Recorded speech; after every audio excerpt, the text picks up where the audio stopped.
back. Sorry, I had to get that call. Because it wasn't like they kept calling and calling, and it wasn't like I couldn't just move it from the screen. It was like blocking the whole screen. So, yes, like I was mentioning about Jehun. Um, he's a very complex guy. Like it's very hard for me to actually like understand. Like there's a part of him that he feels very proud of his stardom. Like he is a star in his own right. He is a star. He shines. Everything he shines. But then he also feels very bad for himself. I don't know if it's imposter syndrome or like he really seems like a guy that has like a lot of ideas. He's always thinking about giving his best, like 100, but he also sabotages himself. And probably this year is going to be about this, about acknowledging the things that he sabotages in his life, unconsciously or consciously, he just does it.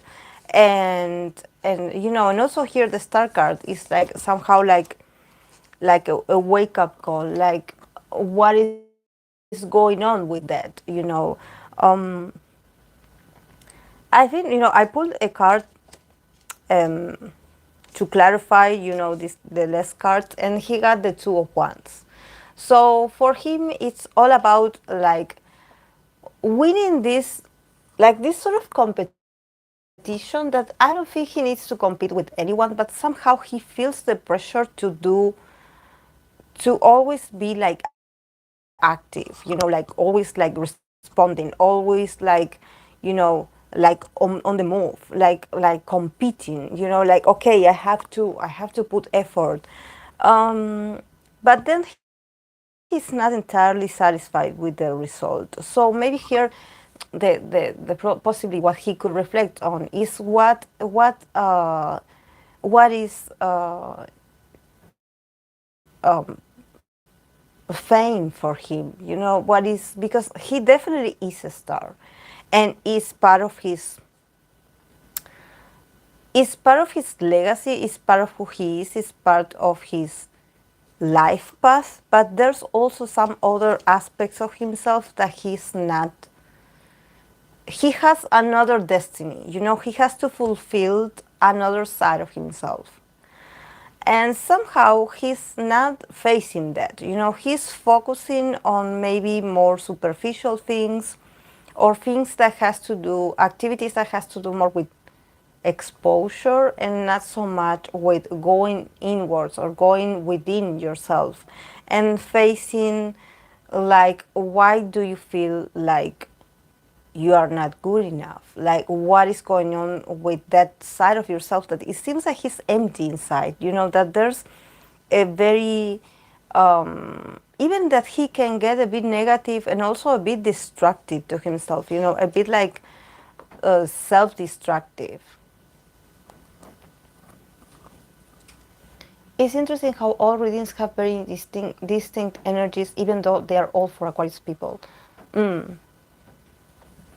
Thing is, though, every single one is talking about having, needing, or wanting some kind of change. Yes, yes, and also dealing with fame. Because like I mentioned, the star card it's a very Aquarius card, and almost all of them, including the ladies also got the star card. So I think that they are also like paraphrasing in their, like giving it a different meaning in their minds, that their minds are very complex, but they somehow are like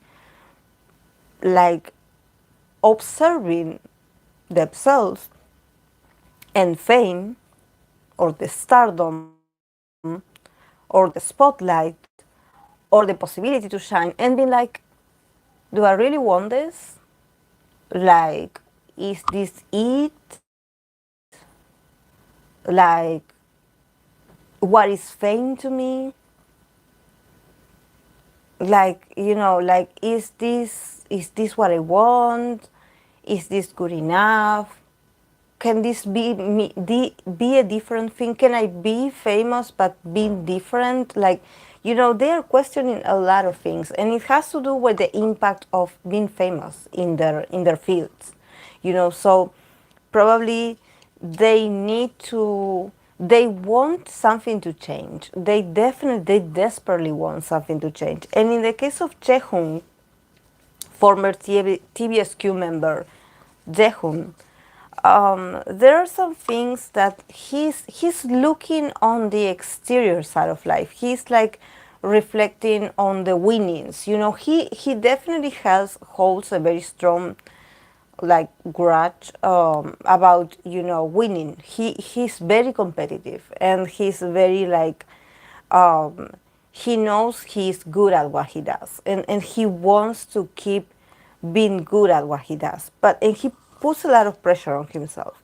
But at the same time, no matter what he wins, or no matter how many things he wins, or how many like opportunities to shine he has, there's this sense of like, I'm empty inside. I'm empty inside. Like, I really feel like I'm starving. Like starvation. But when you're starving, but you don't know what fills you. What are you starving for? Like, what is this thing that would fill you or would make you feel satisfied? What is it? And obviously, more fame is not. Becoming more fame is not.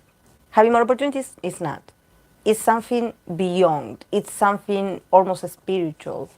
So he has to accept that. Yeah, but he's a guy. He has the Eight of Pentacles, Eight of Wands, a lot of Wands. He had a lot of Wands energy. So he's a guy that at the moment he doesn't plan to stop. He doesn't want to stop. He's a guy that probably he likes to move around a lot. He likes to move, to live in different regions. He's a guy that he needs to always be like on the move, like somehow like moving, be here, there, over there. Like for him, movement, it's an expression of freedom. And but I think that behind that desire of always being on the move, probably there's also this desire to hide what's really going on inside of him. There's something, like an imposter syndrome. He's not facing something about himself. And I think that it's important that he does it, because no matter how amount of accomplishments he can get, he's not going to be happy or satisfied.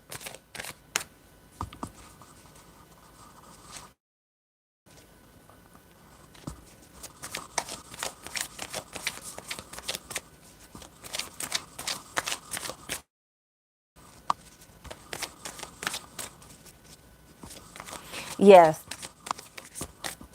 Yes, yes, you're right about that, Samara. Definitely, there's like a pattern of them wanting to change the way they are living this experience in the industry. And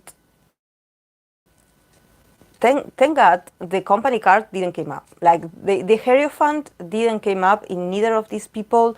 So probably these are people that could have the potential to experience some kind of original moment, or the possibility to do something different with their careers or with the activities.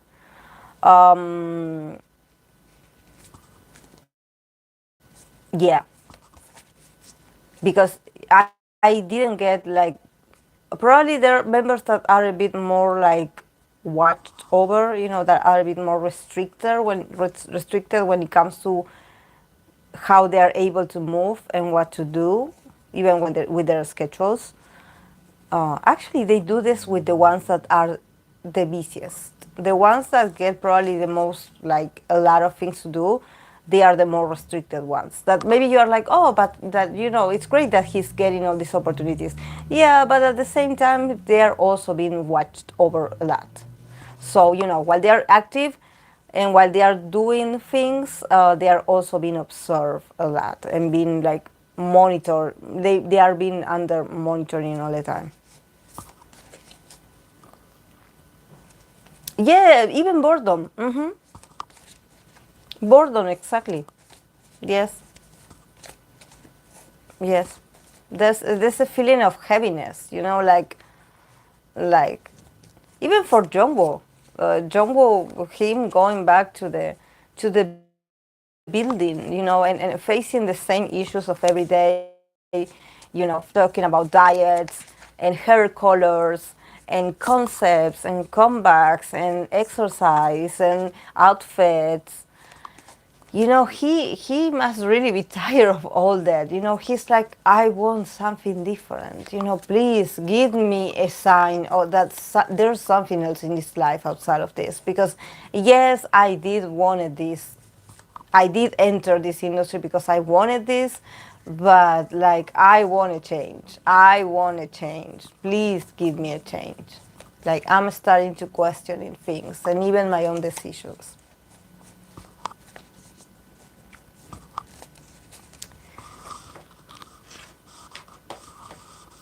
Yeah, and also when they start to notice that there's no originality in what they are like promoting, like probably they are starting to see like some things being very repetitive and like being like, oh, this again. Mm. And they also are trying to find their own reason why they do this, outside the fans, because of course that they love the fans, and this is the reason why they do it, because of the fans and for the fans. But I think that they are searching very deep within themselves, like in their own mindset or in their own system of beliefs, like, is this what I want? Like, am I fulfilling my destiny? Like, is this my destiny? Is this it? Like, and um, maybe even like the conversations, the feedbacks, maybe everything sounds so like rehearsed, so like so cliche that they, even when they get a feedback, they are like, oh, I heard of this before, I know. Like, yeah. It's just that when you spend so much time in the same company, there's not much change, actually. Like, you are going to hear the same people with the same speech year after year after year. So, you start to notice that some things do repeat themselves, and you're like, oh my God, here we go again. But yes, I was able to do this, guys, at least for these people, for the SM artists. Then eventually I'm going to move on to the rest of the Aquarius because we just getting started. But I also have to do the Valentine tarot readings, like the ideal romantic partner for the idols. So yes. Aquarius to me is one of the most fascinating signs. Aqua and Sag, Scorpio women, are always the ones that give a different, new, fresh perspective I never have thought of. Yeah, definitely when you are near them, like I had met also people with Aquarius in the first house, and the way they perceive things, I swear, it's mind blowing. Like, definitely in my case, that I have a lot of prominent, like, like earth element, listening to them talk about the perspective and about, this. You just feel a bit lighter after you hear their perspective. Like, for me, it's like this. It opens my perception, and I'm blown away by them. I swear. I'm like, wow. Why didn't I think about that? Why? And I think that that's why it's necessary to have like Aquarius thinking people, like Aquariuses that think, and that are intelligent, of course. But yes, there are some Aquariuses, especially men, that are just shallow and they don't have much intelligence. But then there are others that are a great company. Yes. Yes, guy. Hi, Reem. Oh, you missed all the readings. Like I read for everyone already. It's in the first part because actually in this part like I got disconnected and I started over, but yes, I'm going to finish it soon because I'm very tired, guys. Like actually my head is about to explode literally because of the energy. Like really when I read for so many people like I know it's a few cards, it's not that deep of a reading, but I get a bit like, a bit like tired. So yes, guys, this is going to be it. Yes, I will have to add the timestamp. So if someone catched, because I should have write it down when I started talking about each person. The other day I did it and it was great because I was able to be like, okay, this was the timestamp for this. But I guess I'll review it and I will try to add it in the comment section later. So yes, tomorrow I will be live at 10 a.m. like always, and we are going to keep like talking about our others Aquariuses and keep like talking about ourselves and having the regular combo that we always have. Here it was most just to to read for the SM artists because there were so many. I was freaking out inside. I was like, oh my god, these are so many people. So yes. Yes, I know. Thank you guys. Thank you. I'll see you tomorrow. Bye.